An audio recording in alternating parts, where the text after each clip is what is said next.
राधा वल्लभ श्री हरिवंश। राधा वल्लभ श्री हरिवंश।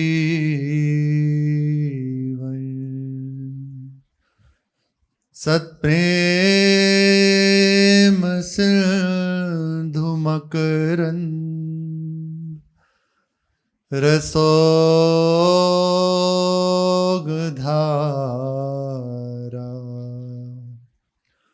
सारा नजश्रमभित श्रवदाश्रितेषु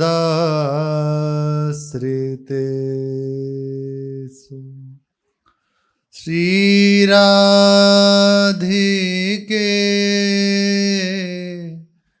तव कदा चरणारविंदं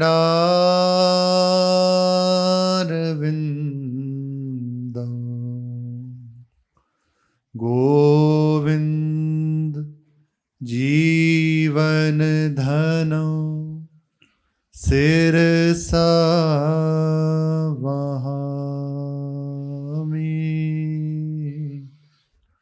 गोविंद जीवन धनो सिरसा वहामि। श्री राधा वल्लभ लाल की जय। एक भरोसा, एक आस विश्वास, एक राम घनश्याम हित चातक तुलसीदास। दृढ़ विश्वास, दृढ़ भरोसा, दृढ़ आशा केवल अपने आराध्य देव के चरणों में।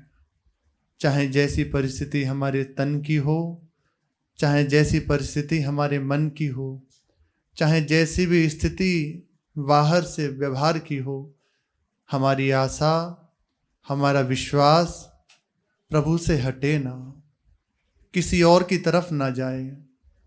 हर स्थिति में बस प्रभु पर ही हमारी दृष्टि रहे।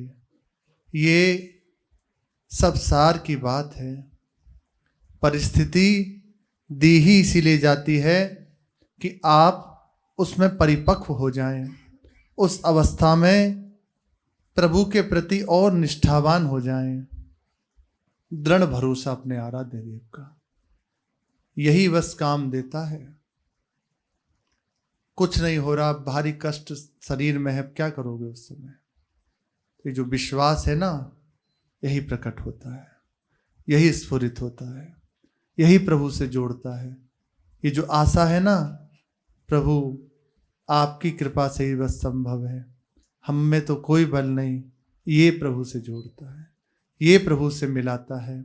उस भारी प्रतिकूल अवस्था में भी उस उपासक का जो विश्वास है, उसकी आशा है, वही उसके लिए उपयोगी है, वही प्रभु देखते हैं। उसी को और परिपक्व करने के लिए प्रभु ने वो परिस्थिति दी है। कभी घबराए ना, कभी विचलित ना हो, सदैव याद रखे भगवान की सत्ता, भगवान की सर्वशक्तिमत्ता, भगवान की सर्वज्ञता, भगवान की सर्वभूत सुहृदता, भगवान की दीन बंधुता नित्य सत्य सनातन अक्षुण एवं अपरिसीम है। सदैव याद रखे भगवान परम कृपालु हैं। सामने दृश्य कैसा भी हो, लेकिन उसका परिणाम मंगल ही होगा। घोर प्रतिकूल दृश्य है, लेकिन उसका मंगल ही है परिणाम। ये आ जाए बस बात, ये आ जाए बात। ये सब सार की बात है। अगर ये बात आ गई ना, तो आपकी भक्ति परिपक्व हो रही है, परिपक्व हो रही है। भगवान अपरिसीम करुणा में है, आप विश्वास रखिए, तनिक भी संदेह ना करो, अपना विश्वास बढ़ाते चले जाओ। भगवान का प्रत्येक विधान तुम्हारे निश्चित कल्याण के लिए ही है, महामंगल के लिए ही है। अतएव कभी निराश मत हो। आती हैं ऐसी परिस्थितियां कि कुछ नहीं समझ में आता, बाहर से ऐसी प्रतिकूल अवस्था, अब किसकी ओर जाएं। एक होता है कि हृदय बड़ा क्लेशित है, किसी से बात कर लें या किसी के पास जाके अपना हृदय हल्का कर लें। अब किसके पास जाओगे? वो खुद दुखी है, वो खुद परेशान है, वो आपके दुख को क्या दूर करेगा? तो एक ही रास्ता बचता है, बस प्रभु की ओर देखो, प्रभु की ओर चलो, वही हमारा दुख दूर कर सकते हैं, केवल उन्हीं की कृपा से संभव, क्योंकि कोई और है ही नहीं जो हमारे दुख को दूर कर सके। कोई नहीं है, कोई नहीं है।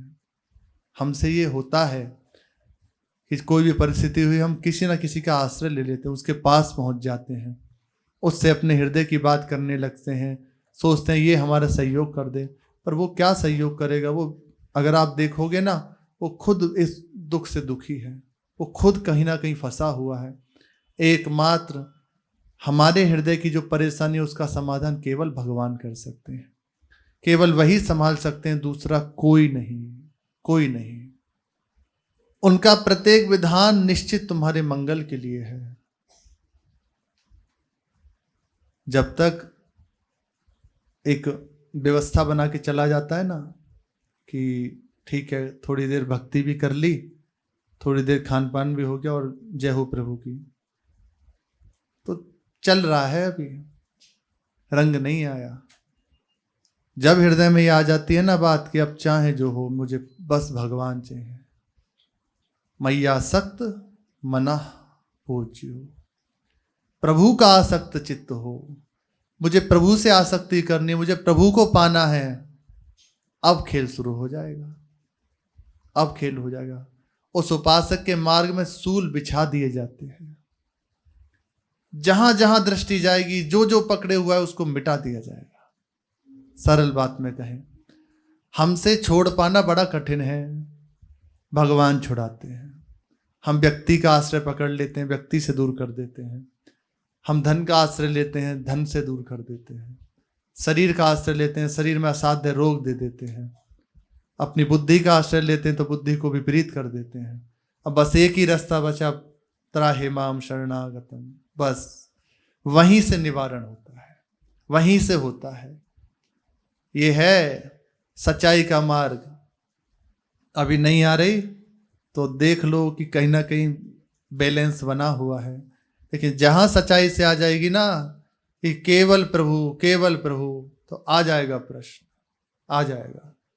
भाई जी महाराज कह रहे हैं कि थोड़ी देर भजन भी कर लिया और संसार में भी आनंदित हो रहे हैं तो चल रहा है आपका काम, ठीक है, चल जाएगा। लेकिन जहां दृढ़ बात आ गई हृदय में कि मुझे भगवान से प्रेम करना है, प्रभु को पाना है, प्रभु को अधीन करना है, उनके प्रेम में विकल होना है, बस अब तैयार हो जाओ। करोमि बंधु विच्छेदम, भगवान के वचन है, भयभीत मत होना इस शब्द से। एक उपासक कह रहे आप बार बार ये शब्द कहते हो, थोड़ा सा घबराहट होती है। अब इसको सरलता से ले तो जहां जहां हमारी रति है, जहां जहां हमने पकड़ा हुआ है, जो हम छोड़ नहीं सकते और चाह रहे प्रभु को, बस अब भगवान विधान करते हैं उसे छुड़ाने का, क्योंकि प्रभु को चाहिए ना। आप विचार कीजिए, हरिदास ठाकुर की क्या गलती थी?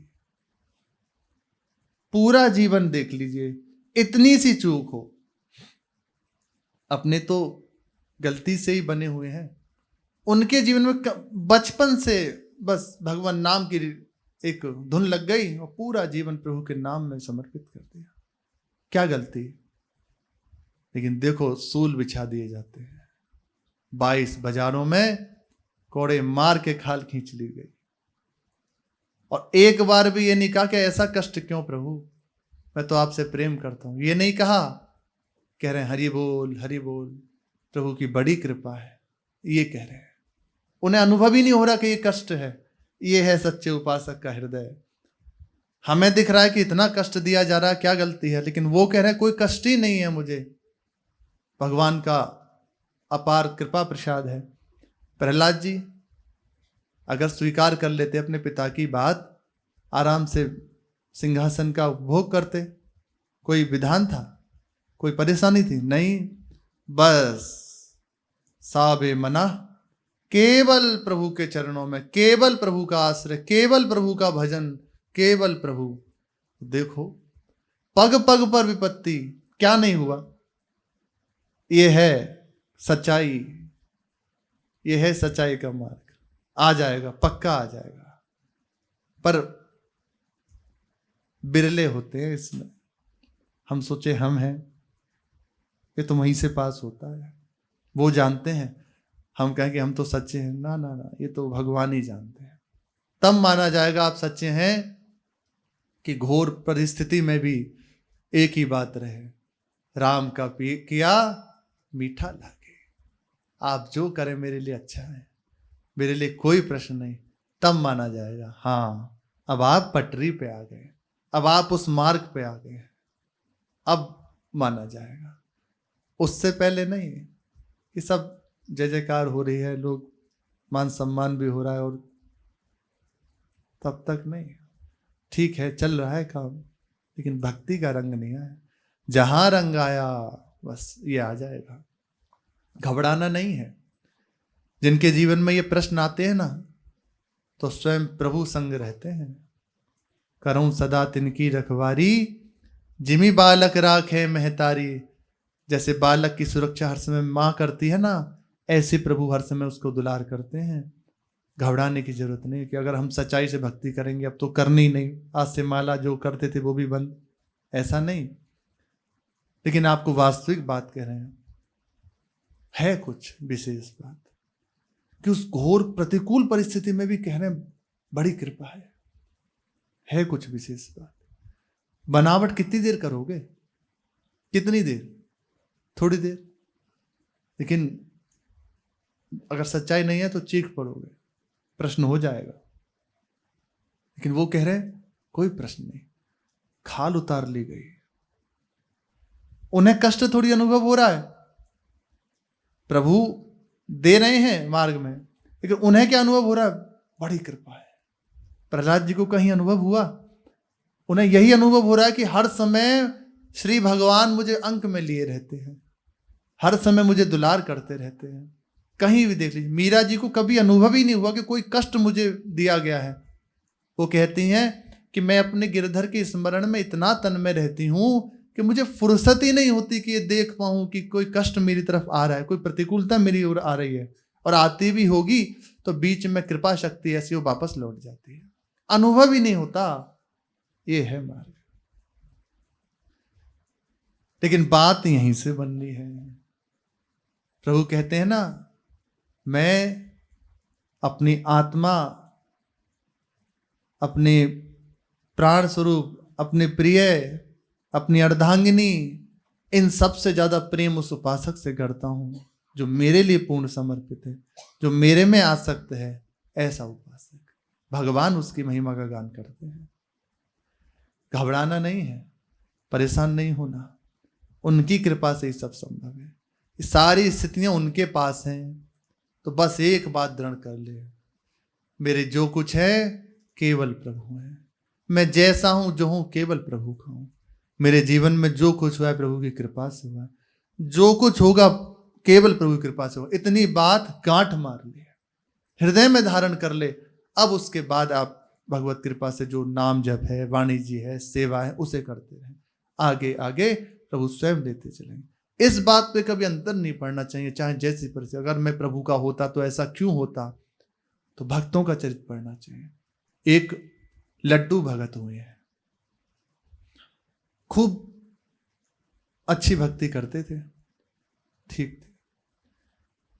महापुरुषों के जीवन में अलग अलग पड़ाव आते हैं, उनके जीवन में भी आया। विक्षिप्त हो गए संसार की दृष्टि से। वो तो अपने आनंद में है, सामने से उनको कहते पागल हो गए। लोग कहते कि पहले तो अच्छे भगत थे, लगता है ज्यादा भजन करने से इनकी बुद्धि फिर गई, ज्यादा भजन करने से। पर वो भगवान का खेल, उनको कोई लीला करानी थी।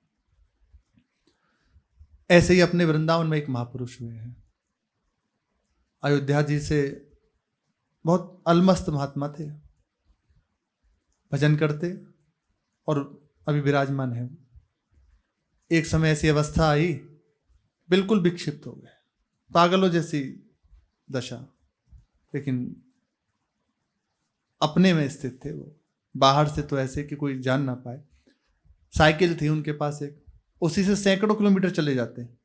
एक दिन विचार हुआ कि वृंदावन जाना है, तो ट्रेन में साइकिल को चढ़ाया और कहा कि तू जा पहले वृंदावन, मैं पीछे से आ रहा हूं। उस ना कोई पर्ची ना कुछ, और गाड़ी में साइकिल रख दी और भेज दिया। और कुछ दिन बाद खुद भी आ गए पीछे पीछे, और यहां ऐसे ही बस भ्रमण करते रहते। रास बिहारी जी के बड़े आसक्त चित्त थे, घंटों बस ऐसे बस खड़े होकर रास को देखते रहते। लोग बाग तो बाहर से उनकी दशा देखे कि पागल है, एकदम ऐसे ही रहते, पागल है, बिल्कुल नहीं समझते, बहुत विक्षिप्त ही समझते कि क्या इसको कहें। कोई ईंट मारता, कोई कुछ कहता, और वो बिल्कुल कोई उन्हें फर्क नहीं पड़ता, शांत। धीरे धीरे समय बीता, कभी यमुना जी में पड़े हैं, कभी किसी ढेर पे पड़े हैं, कहीं रज में पड़े हैं, कोई ऐसी दशा की कोई जान ना पाए। और सिद्ध महापुरुष जब उनकी ये लीला संवरण हुई, ये विक्षिप्त वाली, तो उनसे पूछा कि महाराज जी ऐसा क्यों, और उस समय क्या आपकी अवस्था थी। तो बस रोना शुरू किया, बोल नहीं पा रहे, जैसे तैसे संभाला और कहा मुझे अखंड लीला का दर्शन होता था श्री राम वृंदावन। अभी हैं वो महापुरुष, निरंतर जो वृंदावन में लीला हो रही उसको देखता रहता था मैं, एक क्षण के लिए भी मुझे अंतराय नहीं था। हर समय में लीला में डूबा रहता था, हर समय बड़े बड़े सिद्ध महापुरुष में दर्शन करता था, जो यहाँ विराजमान है व्यक्त अव्यक्त महापुरुष, सबके दर्शन करता। वे राधा वल्लभ जी, बिहारी जी, राधा रमण जी बोले मेरे से बात करते हैं। ये जो हम दर्शन करते हैं अपने को तो ऐसे लगता है कि समझ नहीं आता कुछ, साक्षात प्रभु हैं। वो कहते मेरे से बात करते हैं, हर समय मेरी उन्मत्त अवस्था रहती, हर समय प्रभु की लीलाओं का दर्शन करता रहता, और बस इतना क्या क्या विकल होकर उन्हें ये होता है। अब बाहर से देखा जाए तो भारी प्रतिकूल अवस्था, कोई कहेगा भगवान का भजन करते हो देखो कैसी दशा हो गई, लेकिन उनकी अवस्था क्या है, डूबे हुए हैं लीला में। तो ऐसे श्री लड्डू भगत जी, उनका जब चित्त एक लीला भगवान की विक्षिप्त हुआ, पागलों जैसी चेष्टा, कोई समझ ना पाए। सब जन यही कहते कि ज्यादा भजन करने के कारण ऐसा हो गया है। अब कहीं भी मिल जाता खा लेते, नहीं तो पड़े हैं, स्नान विस्नान कुछ नहीं, ऐसे ही बस। एक बार घूमते घूमते कहीं एक ऐसे स्थान में पहुंच गए जहां दस्युवादी होते हैं, और वो काली जी की बलि आदि नर बलि चढ़ाते थे। उन्होंने पकड़ लिया उन्हें बड़ी खुशी हुई कि आज तो खूब अच्छा देवी जी को भेंट चढ़ेगी। स्नान कराया, खूब मल मल के उनको स्नान कराया, बढ़िया वस्त्र, लाल रंग के वस्त्र पहनाए। अब गोरा रंग और लाल रंग के वस्त्र, सुंदर माथे पे रोली का तिलक किया, वैसे ही इतने सुंदर, खूब बढ़िया प्रसाद पवाया। आप जाने कितने समय से नहीं पाया था वो, कोई मतलब नहीं, जैसे श्री जड़ भरत जी की स्थिति वैसी अवस्था, पाते चले गए आनंद से। अब उनसे कहा इस काली जी के सामने सर झुका के बैठ जाओ, तुम्हारी बलि देंगे। कोई बात नहीं, मस्तक झुकाया, बैठ गए। अब जो खड़ग था, उनका जो पुरोहित था, उसने उसको मंत्रित किया, अभिमंत्रित किया, और जो ही प्रहार करना चाहा देवी जी के शरीर में आग लग गई। वो जो विग्रह था उसको फाड़ा, तत्काल प्रकट हो गई, और उसी खड़ग को छीन के जितने भी वहां परी करते, अभी की बात है ये, एक तो हम जड़भरत जी की चर्चा सुनते और इन्हीं की चर्चा, काट दिया, सबको काट दिया। साथ में 64 योगिनियां जो भद्रकाली जी के संग रहते हैं, वो सब प्रकट हो गई, सब रक्तपान उनका किया, और नाच नाच के श्री लड्डू भगत जी के सामने उनको मना रही हैं, और वो ऐसे ही बस मस्तक झुका के बैठे रहे। एक बार ऐसे उठा के नहीं देखा, एक भी बार सर उठा के नहीं देखा। बहुत देर हो गई नृत्य करते हुए। फिर देवी जी ने हाथ जोड़ के प्रार्थना की, आप कैसे प्रसन्न होंगे, आपको कैसे मनाऊं, क्या करूं, आप कैसे प्रसन्न होंगे, आप कृपा करें। देवी जी प्रार्थना कर रहे हैं, आपका वैष्णव तेज हमसे सहन नहीं हो रहा। तब मस्तक उठाए कहा कि आप मुझे प्रसन्न करना चाहते हैं, इन सबको आपने क्यों मार दिया, इन सब का वध क्यों कर दिया? आप चाहती तो इन सब की बुद्धि पलट देती, इन सब का मंगल कर देती, इनकी दुष्टता का नाश कर देती, तो मुझे अच्छा लगता। अगर आप प्रसन्न हैं, कुछ करना चाहती हैं, मुझे प्रसन्न करना चाहती हैं, तो इतनी कृपा कीजिए कि इन सब की दुष्टता का नाश हो जाए, इन सब की बुद्धि पलट जाए, ये सब भगवान के आश्रित हो जाए, भगवान श्री कृष्ण के उपासक हो जाए, इतनी कृपा कीजिए। तत्काल महामाया है, सब जीवित हो गए, सबकी बुद्धि का परिवर्तन हो गया कि या देवी सर्वभूतेषु, वही है बुद्धि रूप में, बुद्धि रूपेण संस्थिता, सब जगह वही विराजमान है बुद्धि के रूप में। तत्काल बुद्धि का परिवर्तन, वे सब जो जितने दस्यु थे सब उन लट्टू भगत जी के शरणागत हो गए, उनको सबको हरिनाम सुनाया और फिर वैसे ही उन्मत्त भ्रमण करते हुए चले गए, और फिर बाद में उनकी दशा में आ गए, वापस अपना जो एक लीला की थी उसको संवरण कर लिया। तो ये विधान दिखाई दे रहा है कि इतना कष्ट, भारी प्रतिकूलता, लेकिन मंगल कितना भरा पड़ा है, उनके साथ साथ अनेकों का मंगल हो गया। तो प्रभु का प्रत्येक विधान दिखाई दे सकता है भयावह, जैसे कहा जाता है ना कि सूल बिछा दिए जाएंगे, हो सकता है, लेकिन उसका परिणाम होगा स्वयं प्रभु, उसका परिणाम होगा महामंगल, महामहिमाशाली, बहुत कृपा। इसलिए कभी निराश मत हो, कभी भय ना करो, कभी विषाद मत करो, निराश कभी मत हो। आती हैं ऐसी परिस्थितियां कि कुछ समझ नहीं आता क्या करें, बस प्रभु की ओर देखो, क्योंकि उस परिस्थिति को देने वाले वही हैं, वो देख रहे हैं आपका चिंतन कहाँ है, तुम वहां किसकी ओर जाते हो, बस उनकी ओर दृष्टि। राधा बाबा कहते हैं प्रत्येक परिस्थिति में श्री कृष्ण को लाके बिठा दो तो परिस्थिति परम आनंदमयी हो जाएगी, महामंगलमयी हो जाएगी, उन्हें बिठा दो लाके, बस हमारी दृष्टि प्रभु की ओर हो। आप देखना वो परिस्थिति, वो सामने प्रकट हुआ दृश्य महामंगलकारी हो जाएगा, मंगल करने वाला हो जाएगा। भगवान की नित्य हेतु की कृपा पर विश्वास रखो, जगत के प्राणी पदार्थ से कुछ भी आशा ना रखकर अपने वास्तविक कल्याण के लिए भगवान पर पूर्ण विश्वास करके निश्चिंत हो जाओ, निश्चित आशा करो, सतत आशान्वित रहो प्रभु के लिए, हर हालत में परम सुख का अनुभव करो, मेरे ऊपर बहुत कृपा है। ये श्लोक कंठस्थ कर लेना चाहिए, हृदयस्थ कर लेना चाहिए। तत्ते नुकंपा सुसमीक्षमाणो भुंजान एवात्मकृतं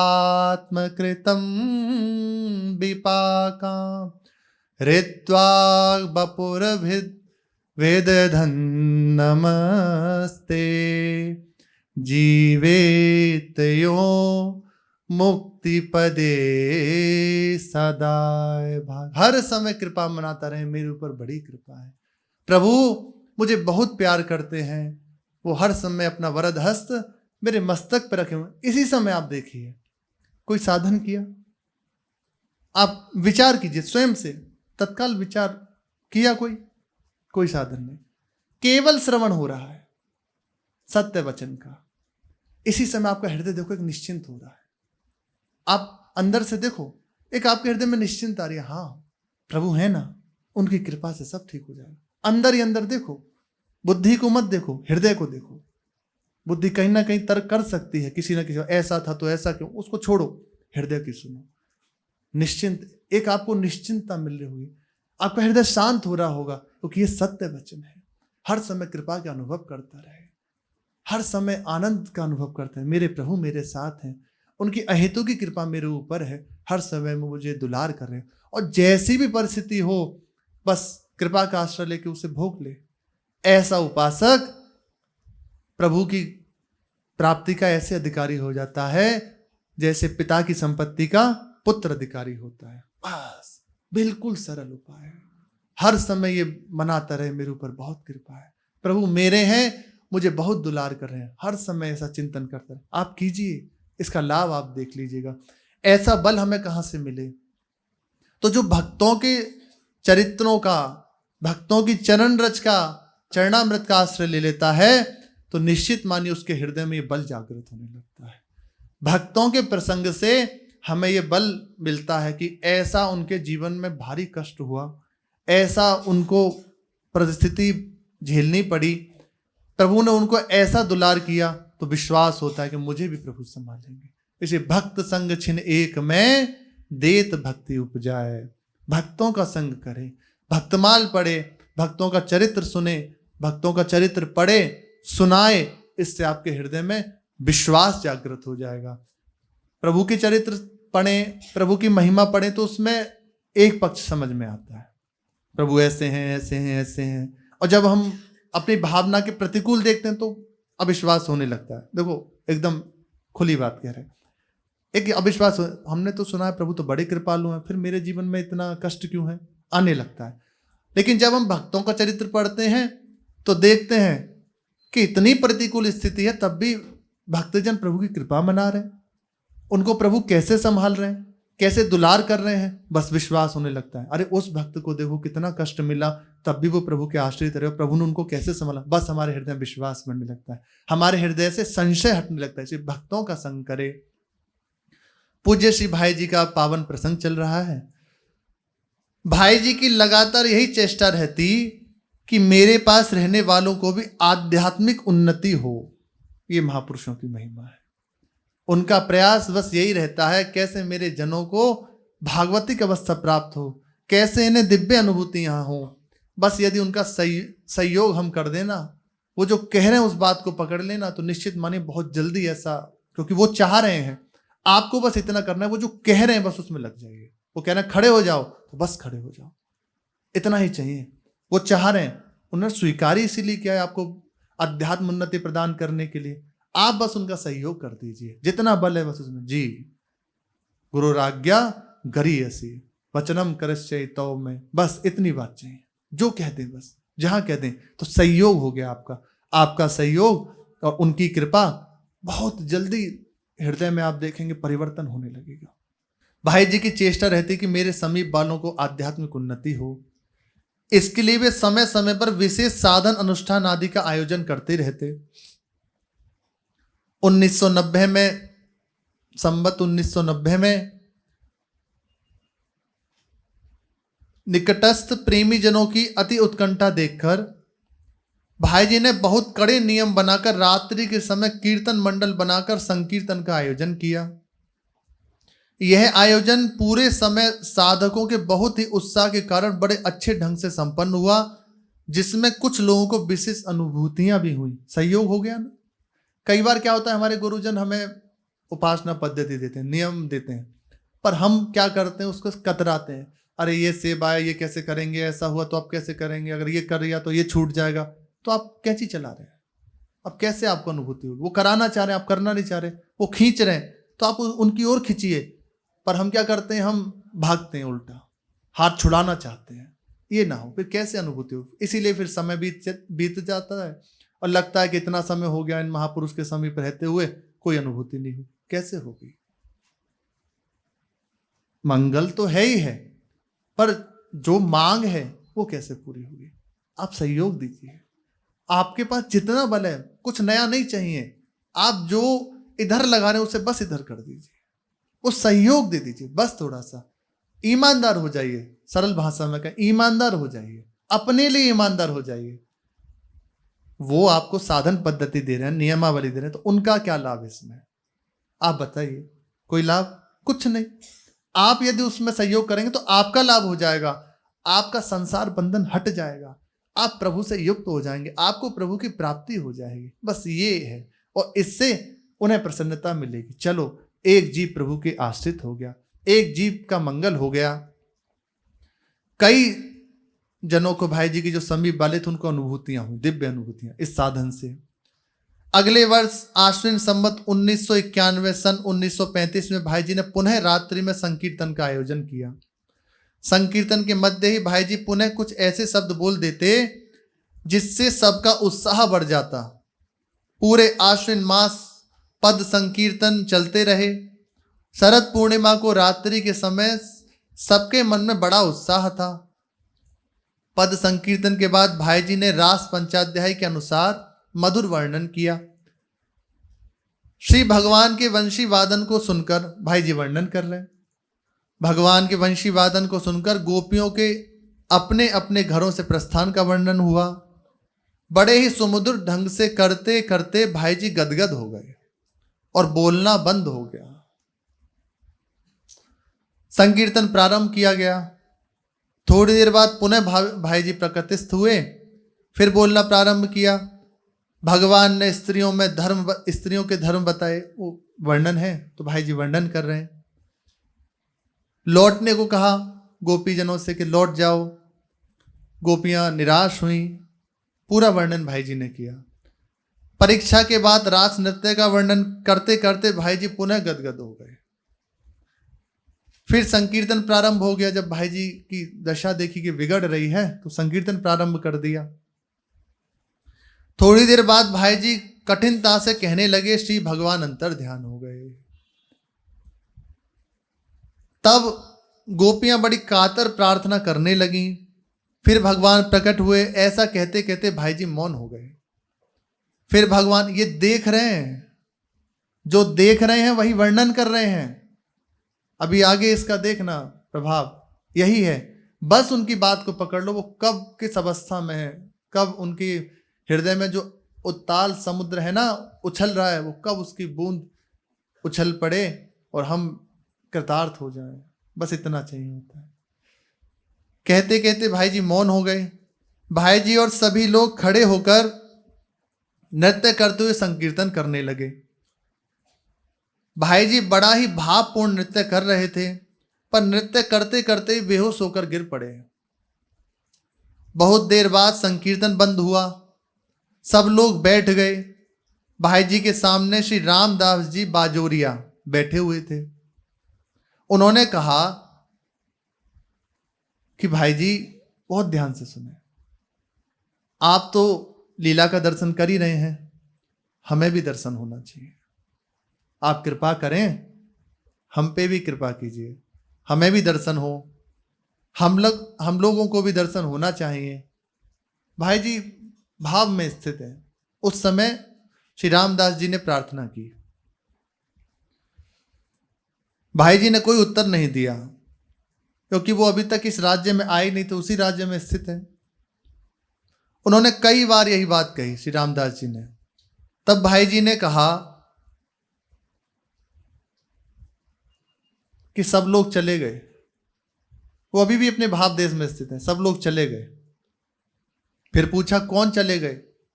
रामदास जी ने। भाई जी ने कहा सब लोग चले गए, केवल हम लोग ही रह गए हैं। फिर पूछा गया कौन लोग रह गए हैं? भाई जी अपने भाव में स्थित हैं। श्री रामदास जी प्रश्न कर रहे हैं। भाई जी कह रहे हैं सब लोग चले गए। बोले कौन लोग चले गए? बोले सब चले गए, हम ही रह गए। बोले कौन रह गया है? भाई जी ने बोला केवल दो थे, एक विशाखा जी और एक मैं। विशाखा सखी और एक मैं, बस वही है, बाकी सब लोग चले गए।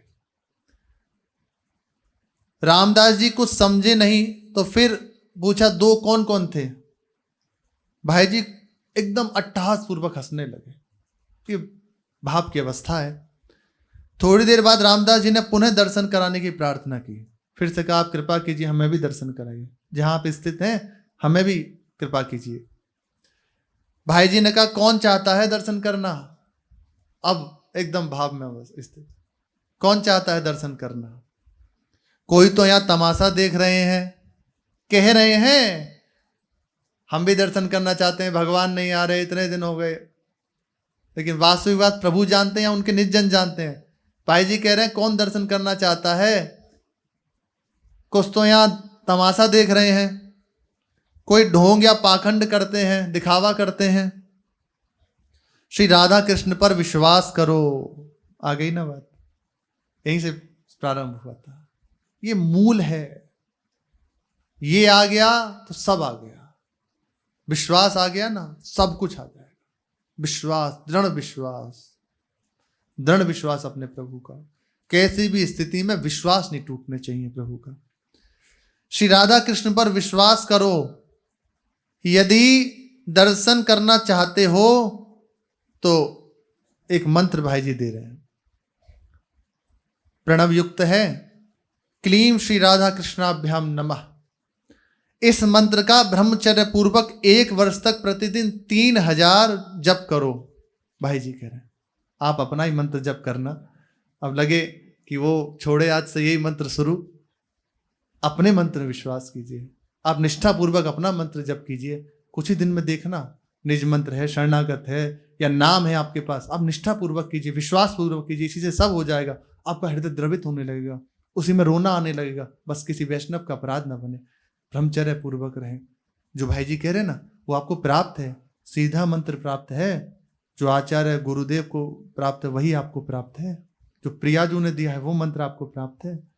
उसमें कभी संशय ना करें कि आज से ये मंत्र तो छोड़ देते हैं, ये वाला पकड़ लेते हैं तो इससे जल्दी बात बन जाएगी, तो अविश्वास हो जाएगा, नाम पे भेद हो जाएगा। हमें अपने मंत्र में निष्ठा रखनी है। इस मंत्र का ब्रह्मचर्य पूर्वक 1 वर्ष तक प्रतिदिन 3000 जप करो। मोहनलाल जी ने पूछा, ललिता जी नहीं थी क्या?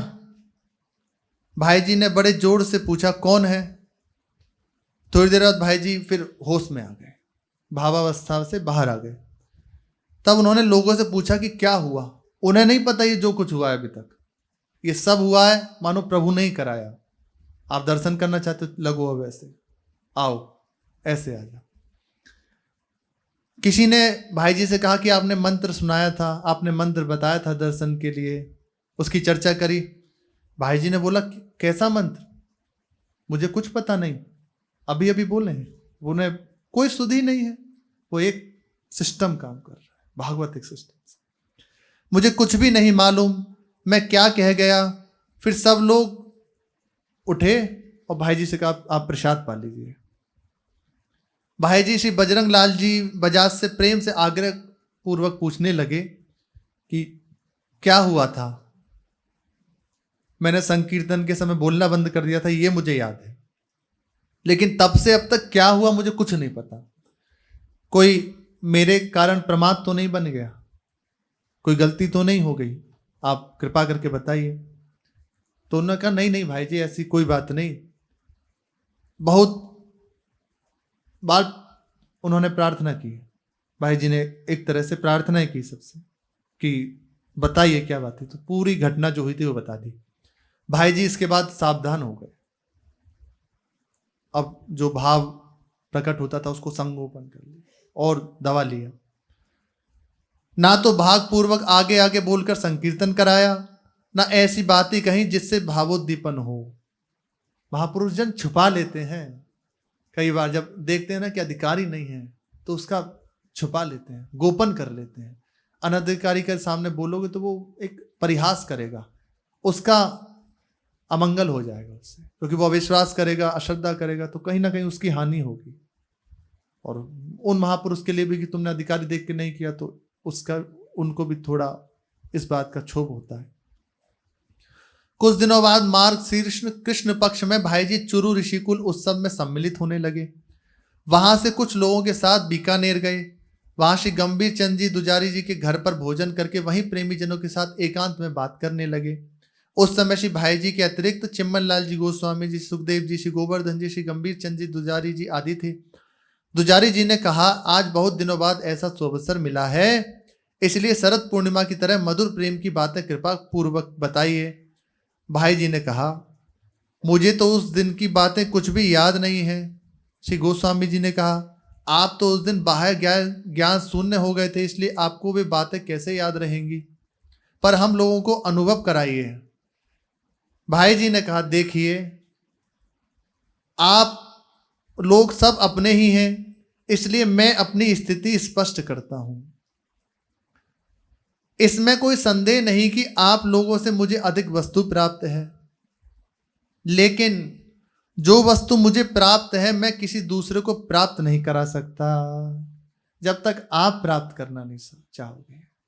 जब तक आपके हृदय में अनेकों को कराया, उसकी लालसा देख के, इसमें खास बात यही आ जाती है। हमारे प्रभु की ये मांग है, आप उनके लिए तड़पो, आप उनके लिए बिकल हो, उनके लिए रो। ब्रजराज लड़े ते लाडिले, तुम बिन रयो न जा, ये बात आनी चाहिए। ये आए तभी सब बात है, ये प्रभु चाहते हैं। उससे पहले आप आस्वादन नहीं कर पाएंगे। हैं तो हैं, सब रूपों में प्रभु ही तो हैं, पर क्या अनुभव हो रहा है? क्या हम भावना कर पा रहे हैं कि इनके रूप में प्रभु हैं? नहीं, जैसी हमारे द्वारा प्रतिक्रिया होनी चाहिए हो जाती है। कई बार तो ऐसी हो जाती है जो नहीं भी होनी चाहिए। क्यों? क्योंकि हम नहीं देख पा रहे कि सामने साक्षात श्री कृष्ण विराजमान है। लेकिन जिनकी हृदय की विकलता बढ़ी तो उन्हें सब जगह केवल कृष्ण कृष्ण दिखा। श्याम ही श्याम लखात, जड़ चेतन कछु नहीं दीखत, जित दीखत तित श्याम खरे। बस कुछ और दिखाई नहीं देता। ये चाहिए बस प्रभु को, सखी हो श्याम रंग रंगी, ये चाहिए और कुछ नहीं सुहाता। ब्रजराज लड़े ते लाडिले, तुम बिन रहो न जाए। अब जैसे ये बात आ जाए उनसे प्रार्थना करें, उनके सामने रोएं, अपना जप बढ़ाएं, अपनी हृदय की बात उनके सामने रखें, उनसे बात करें, बस ये बात आ जाए। आप सच्ची मानिए, ये जो कुछ है ये कुछ दिन का है। कल कोई था, आज कोई और है, कल कोई और रहेगा। या कुछ नहीं है, ना कोई पद, ना कोई व्यक्ति, ये कुछ नहीं है। आज आप बन गए तो कल कोई और बन जाएगा। बिल्कुल इसका विश्वास न करे। कोई व्यक्ति हमारा सहयोग कर रहा है, ये व्यक्ति हमें आगे काम दे, बिल्कुल ना सोचे। उसको खुद नहीं पता उसकी कब सांस रुक जाए, वो जिस गर्भ से फूल रहा है कब उसका गर्भ छीन लिया जाए। बिल्कुल नहीं, किसी का भरोसा नहीं, एकमात्र भरोसा प्रभु का। तो आप देखेंगे कभी आपके जीवन में रुकावट नहीं आएगी। आप हर परिस्थिति को रौंदते हुए प्रभु की ओर बढ़ जाएंगे। और जहां आपने किसी और का आश्रय ले लिया, जहां कुछ और पकड़ लिया, तो आप परेशान हो जाओगे, आपको रोना पड़ेगा, आपको दुखी होना पड़ेगा। अब क्या करूं, अब कहां जाऊं, ये ना आए। ऐसी वचन केवल प्रभु हरिशरणम, एकमात्र मेरे प्रभु हैं, मैं केवल प्रभु का हूं। भक्तों का संग करें, भक्तों का चरित्र पढ़ें, ये बात आए। भाई जी कह रहे हैं ये जो मुझे स्थिति प्राप्त है पर मैं किसी को करा नहीं सकता। क्यों कहा? आप जब तक करना नहीं चाहोगे, आप चाह लो तो वे तो करा देंगे। राधा बाबा ने मांग नहीं की, लेकिन हृदय की अवस्था है तो छू कर दे दिया, चरण स्पर्श किया, श्री कृष्ण का साक्षात्कार करा दिया। ये है महापुरुष। आपको कहना नहीं पड़ेगा, आप बस हृदय की भूमिका को तैयार कीजिए। वो इसीलिए सब विधान है। दिनचर्या में रहिए, गुरु जी की आज्ञा में रहिए, नियमावली में रहिए, नाम जप सब छोड़ दीजिए कि ऐसा हो जाएगा, कुछ सब छोड़ दीजिए। एक बार बस पागल की तरह लग जाइए। जो होगा प्रभु जाने, जो हुआ प्रभु जाने। बस मैं प्रभु को ना भूलूं, जो सेवा मिले सेवा करो रात दिन। बस एक बार ऐसी धुन लग जाए, कुछ और सूझे ना, कुछ सुनने की, कुछ समझने की फुर्सत ना रहे, केवल एक चढ़ रही वृत्ति, केवल श्यामा श्याम, केवल श्यामा श्याम। यह मेरी इच्छा रहती है कि मेरे साथियों को भगवत प्रेम की प्राप्ति हो जाए, किंतु मैं किसी को प्रेम प्राप्त करा दूं ऐसी मुझ में योग्यता नहीं है। एक व्यक्ति के लिए मैंने चेष्टा की थी, किंतु उसका फल नहीं मिला, क्योंकि उनके द्वारा इसी जन्म में कुछ ऐसे उग्र पाप बन गए, उसकी वजह से वो प्रतिबंध हो गया, ऐसी गलतियां हो गई, इसके कारण रुकावट हो गई। भाई जी कह रहे हैं खूब भक्तों का चरित्र पढ़ें, खूब संतों का संग करें, और ये हृदय में विश्वास धारण कर लें कि भगवान के सिवा हमारा कोई नहीं। प्रभु से ही प्रार्थना, प्रभु आप कृपा करें तो सब संभल सकता है, आप कृपा करें, मैं आपकी शरण में हूं। बस हर समय उन्हीं से लगे रहे। उनके प्रेम की प्राप्ति उन्हीं की कृपा से होती है, उनकी प्राप्ति उन्हीं की कृपा से होती है। इसलिए पूर्ण रूपेण उन्हीं का बस भरोसा कर लें। शेष चर्चा आगे। श्री राधा वल्लभ लाल की जय।